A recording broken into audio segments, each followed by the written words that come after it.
ஓட்டு சிலிப்பு கொடுத்து விட்டா மட்டும் பத்தாது. ஓட்டு போட்டு வெளியே வரேன் பூரா நம்மளுக்கு போட்டுருக்கானாங்கிறத கன்ஃபார்ம் பண்ணிக்கங்க. சரிங்க.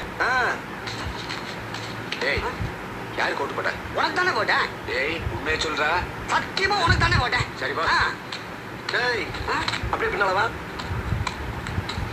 யாருக்கு ஓட்டு போட்ட? உனக்கு தானே போட்டேன். உண்மையை சொல்லு. சத்தியமா உனக்கு தானே போட்டேன். அந்த ஆள்கிட்ட என்ன சொன்ன? அவனுக்கு போட்டேன்னு சொன்னேன். ஏன்ட்டு என்ன சொன்ன? உனக்கு போட்டேன்னு சொன்னேன். இதுல எதுல உண்மை? ரெண்டும் உண்மை தானே. என்னடா சொல்ற? அவர்கிட்ட வாங்கின காசுக்கு ஏடி சின்னத்துல ஒரு குத்து, உங்ககிட்ட வாங்கின காசுக்கு தென்னை சின்னத்துல ஒரு குத்து. ஆக மொத்தம் ரெண்டு குத்துனேன். மூணாவது குத்து நான் குத்தவா? குத்துனேன். உன் கையை தரோமா குத்துனேன். எல்லா கட்சிக்காரும் காசு வாங்குறது, எல்லா கட்சியும் போறது. ஐயோ பகையில்லாம போறீங்களா? ஒரு யோக்கிய நார பயில வளைச்சு வளைச்சு குத்திருக்கானையா? ஆமா நீ யாருக்கு ஓட்டு போட்ட? உன் சின்ன தென்னை மரத்துக்கு தானே போட்டிருக்கேன். உண்மையை சொல்றா? என் ஆத்தா சீத்துமா தென்னை மரத்துக்கு தானே போட்டேன். வேணாண்டா.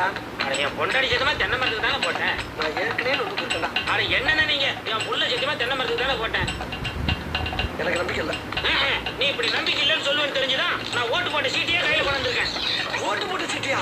என்னென்ன இங்க பாருங்க, தென்னை மரத்துல போட்டுக்கணா. அட என்னென்ன நீங்க எத்தனை வருஷமா நீங்க கெஞ்சிட்டு இருக்கீங்க தென்னை மரத்துல போடுறான்னு. நான் நினைவு இல்லாம இருக்கோம். 17 வருஷமா தென்னை மரத்துல தானே போட்டுக்கிட்டு இருக்கோம். நாங்கெல்லாம் வாக்கு மாற மாட்டோம்னே. 17 வருஷமாவா? அப்ப 17 வருஷமா கொண்டு போயிட்டா இருக்கியாடா நீ?